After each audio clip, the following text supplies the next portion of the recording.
예수님의 보혈이라는 제목으로서 함께 은혜를 나누고자 합니다. 여러분, 만약에 우리가 지금 예수님에게 나아가서 나는 예수님의 속죄의 죽음을 믿지 아니하고 도덕적 교훈만 믿습니다 라고 말한다면 예수님께서 이렇게 대답하실 것입니다. 인자에 온 것은 섬김을 받으려 함이 아니고 도리어 섬기려 하고 자기 목숨을 많은 사람의 대속물로 주려 함이라, 그렇게 대답하실 것입니다. 여러분, 우리 기독교는 도덕적인 종교, 윤리적인 종교, 철학적인 종교가 아닙니다.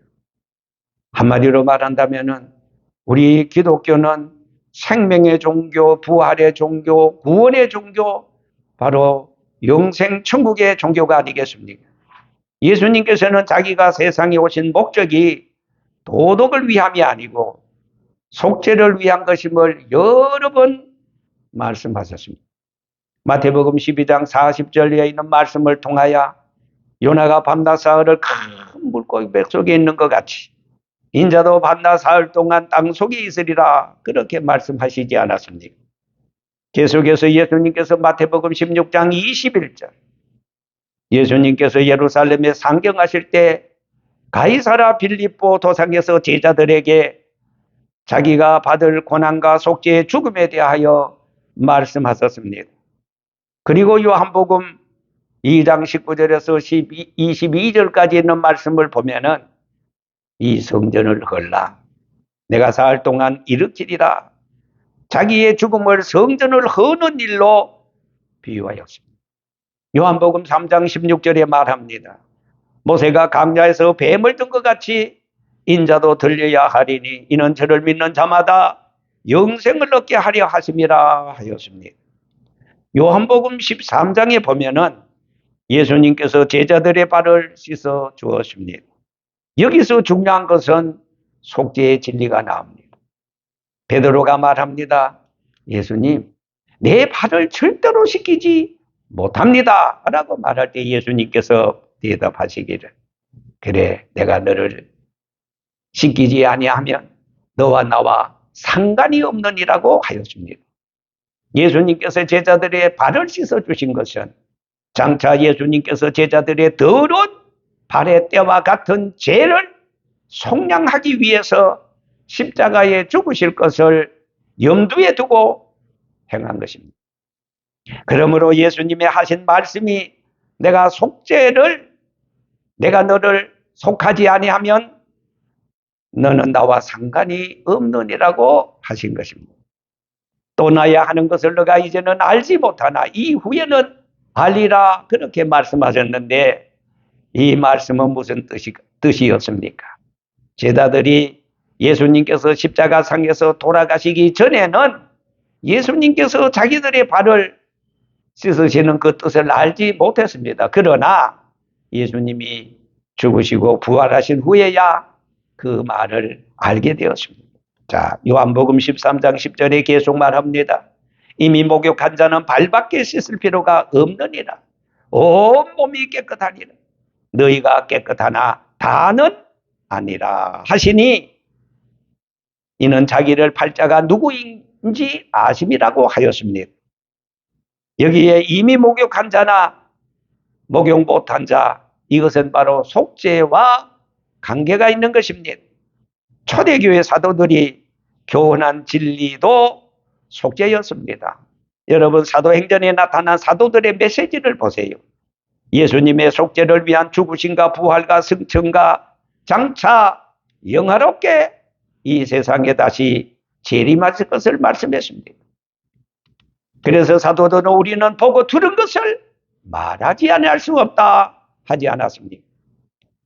사도들은 한결같이 예수 그리스도는 성경대로 우리 죄를 위하여 십자가에 죽으시고 장사 지낸 바 되었다가 3년 만에 부활하셨다.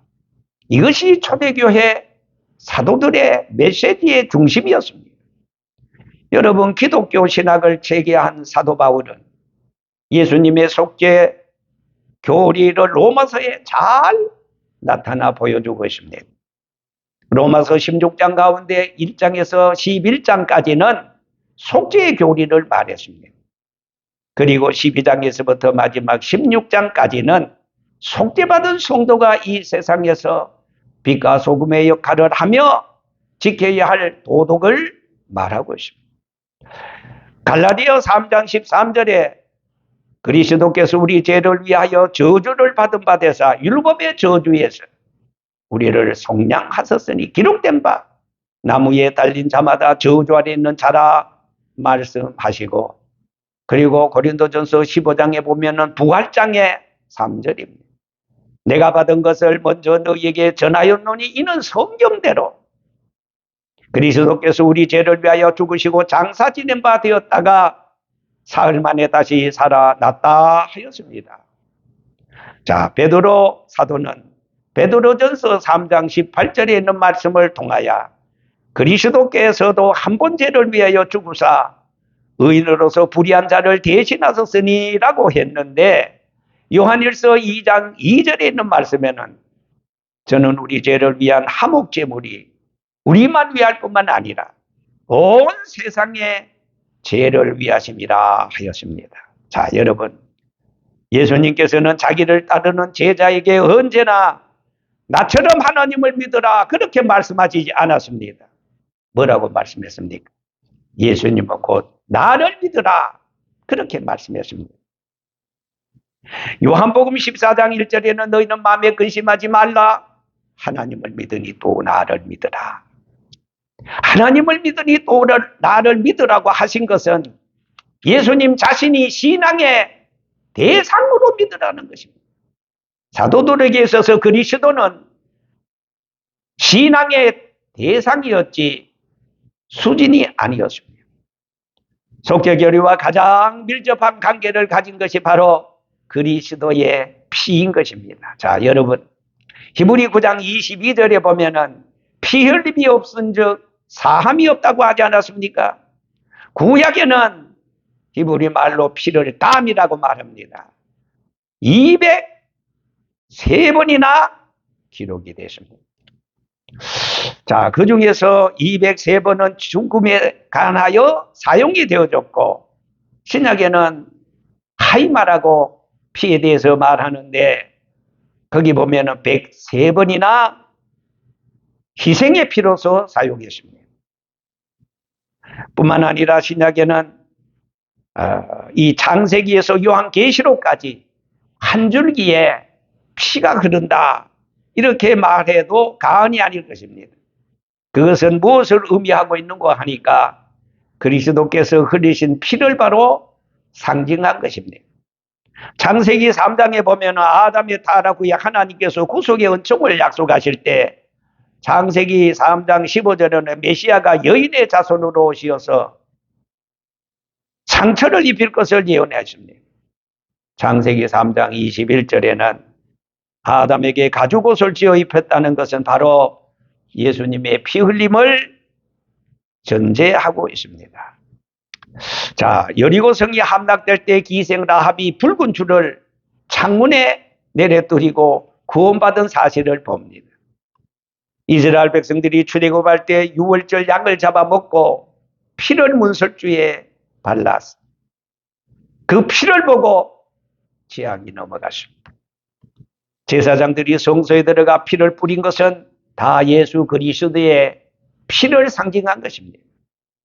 제가 지금까지 구약의 그리스도의 피, 여기에 대해서 지금 계속해서 말씀하고 싶습니다. 자, 신약에 와서 봅시다. 신약 성경은 그리스도의 흘리신 피에 대하여 아주 명료한 교훈을 우리에게 주고 있습니다. 예수님께서는 선망찬 석상에서 친히 말씀하시기를 이것은 많은 사람들의 죄 사함을 얻게 하기 위하여 흘리는 언약의 피라 그랬습니다. 바울 사도는 그리스도의 피에 대하여 로마서 5장 9절에 잘 말씀하고 있습니다. 우리가 그 피를 인하여 의롭다 하심을 얻었은지 더 그로 말미암아 진노하시면서 구원을 얻은 것이라고 했고, 에베소 1장 7절에는 우리가 그리스도 안에서 그의 은혜의 풍성함을 따라 그의 피로 말미암아 구속고 제사함을 받았으니 하였습니다.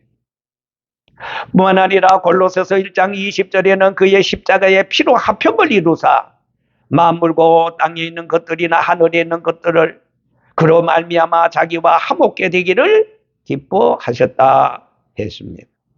자, 사도 베드로는 예수님의 피에 대하여 베드로전서 1장 2절에 말합니다. 예수 그리스도의 핏뿌림을 얻기 위하여 택하심을 입은 자들에게 편지하노니. 베드로전서 1장 18절에는 너희가 알거니와 너희 조상의 유전한 망령된 행실에서 구속된 것은 은이나 금이나 없어질 것으로 한 것이 아니요 오직 흠없고 점없고 팀없는 어린 양 그리스도의 보배로운 피로 한 것이라 그렇게 말씀했습니다. 자, 이제 우리는 그리스도의 피가 우리 죄를 사하셨다는 진리를 믿습니다. 그러면은 어떻게 그리스도 예수의 피가 우리의 죄를 사할 수 있는가? 여러분 구약의 레위기 17장 11절에 보면은 육체의 생명은 피에 있다고 하지 않았습니까? 내가 이 피를 너희에게 주어 단에 뿌려 너희의 생명을 위하여 속하게 하였나니 생명이 피에 있으므로 피가 죄를 속한다 하였습니다. 육체의 생명이 피에 있으므로 피가 죄를 속하느니라. 구약시대의 죄인이 양을 가지고 제사장에게 가면은 제사장은 그 피를 성소의 제단에 뿌렸습니다. 그것은 동물의 피가 죄를 사한다는 그런 말이 아닙니다. 생명 대신에 동물이 희생했다 그 뜻입니다. 죄값은 사망인데 내가 죄값으로 죽어야 할 대신에 동물의 생명을 희생한다 그런 뜻이 있습니다.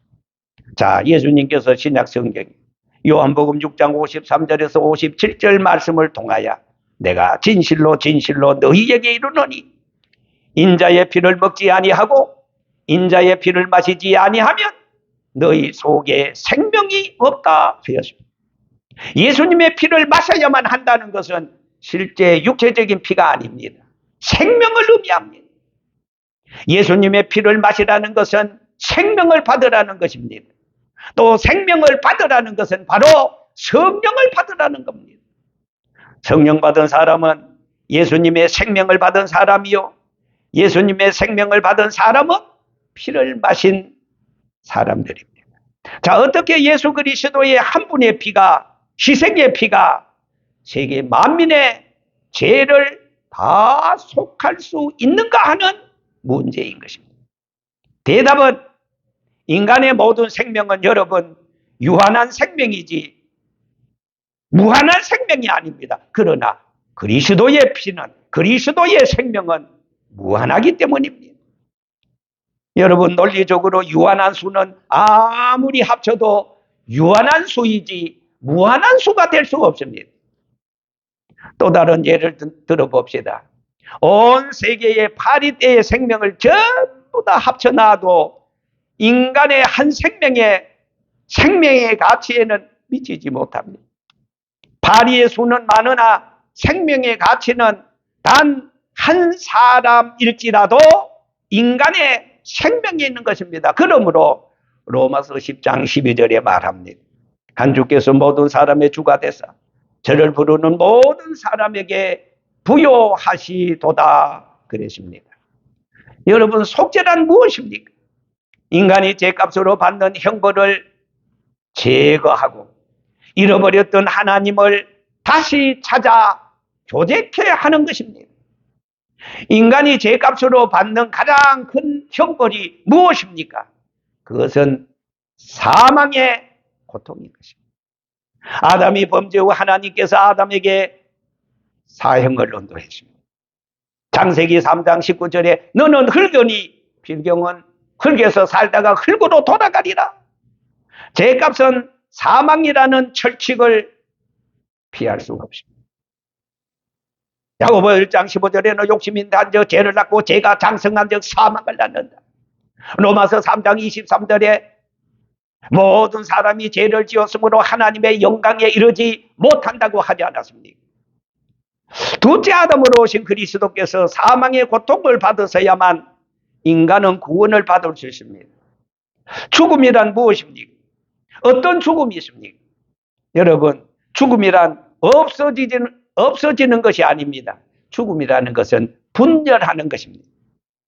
또 죽으면은 두 가지가 있는데 하나는 영적인 죽음이 있고 하나는 육체적인 육신의 죽음이 있습니다. 보통 사람들이 육신의 죽음에 대해서는 잘 알지만 생로병사, 태어나서 늙어서 병들어서 죽는 그것은 다 잘 알고 있습니다. 그러나 영혼의 죽음에 대해서는 신경을 쓰지 않습니다. 영혼의 죽음에 대해서는 너무너무 무지합니다. 자, 그러면은 영혼의 죽음이라는 것은 무엇입니까? 그것은 바로 영혼이 없어진다는 말이 아닙니다. 영혼이 하나님의 세계에서 단절된다는 것을 뜻합니다. 여러분 아시다시피 영혼 불멸이라고 하지 않습니까? 한 번 인간으로서 출생하면은 천국에서 영원히 살든지 지옥에서 영원히 살든지 살아야 합니다. 중간은 없습니다. 창세기 2장 17절에 말합니다. 하나님께서 아담에게 너가 먹는 날에는 정령 죽으리라고 하셨습니다. 자, 우리가 주의할 점은 먹는 날에는 죽는다는 것입니다. 그런데 아담이 여러분 선악과를 따먹고 난 후에도 죽었습니까? 안 죽었습니다. 오래 살았습니다. 그러면은 따먹는 날 무엇이 죽었다는 말입니까? 따먹는 날에 영혼이 죽었다는 말입니다. 그리고 오랜 후에 육신의 죽음이 아담에게 찾아왔습니다. 마태복음 8장 18절에서 22절에 있는 말씀을 보면은 내 부친을 장사하게 허락하옵소서 이렇게 할 때 예수님께서 말합니다. 죽은 자들로 저희 죽은 자를 장사하게 하고 너는 나를 쫓으라고 하지 않았습니까? 여기서 죽은 자는 육신의 죽음이 아니고 영혼의 죽음을, 영적인 죽음을 말하고 있는 것입니다. 에베소 2장 1절에 말합니다. 너희의 허물과 죄로 죽었던 너희를 살리셨도다 라고 했습니다. 로마서 5장 12절에 이름으로 한 사람으로 말미암아 죄가 세상에 들어오고 아담을 말합니다. 죄로 말미암아 사망이 왔나니 이와 같이 모든 사람이 죄를 지었으므로 사망이 모든 사람에게 이르렀다고 하였습니다. 이 말의 뜻은 아담의 범죄로 사망이 왔다는 뜻이 있는 동시에 또한 아담의 영적 죽음에 만인의 영적 죽음이 다 내포되고 있는 것입니다. 자, 그러면 왜 예수님께서 십자가에 죽으셨습니까? 본론을 지나서 이제 결론입니다. 이사야 53장 5절에 말합니다. 우리에게 아주 정확한 바른 대답을 주고 있습니다. 그가 찔림은 우리의 허물 때문이요. 그가 상함은 우리의 죄악을 인합니다. 그가 징계를 받음으로 우리가 평안을 누리고 그가 채찍에 맞음으로 우리가 나음을 입었다. 우리는 다 양같이 그릇 행하여 각기 제 길로 갔거늘 여호와께서는 우리 무리의 죄악을 그에게 감당시키셨다 하였습니다. 여러분 구약시대 성도들이 고난을 당할 때 두 가지 태도를 가졌습니다. 예를 들어서 다니엘이나 예레미야 선지자는 자기의 죄와 조상들의 죄 때문이라고 고백했습니다. 그러나 욥은 순환 중에서도 고통 중에서도 자기의 결백을 주장하였습니다. 자, 그런데 예수님은 순환 중에서 고난 중에서 자신의 죄를 고백한 적 있습니까? 없습니다. 또한 예수님께서는 자기의 결백도 주장하지 아니했습니다. 성경에 보니까 털 깎는 자 앞에 잠잠한 양같이 그 입을 열지 아니했다, 침묵했다 그 말입니다. 그것은 왜냐하면은 예수님은 자기 자신이 죄가 없지만은 이 시간에 만인의 죄를 대신 걸머졌기 때문에 죄 없는 죄인이 된 겁니다. 죄 없는 죄인이 된 겁니다. 누구 때문에? 나 때문에, 우리 때문에, 죄인 때문에. 그러므로 잠잠했습니다. 입을 열지 아니했어요.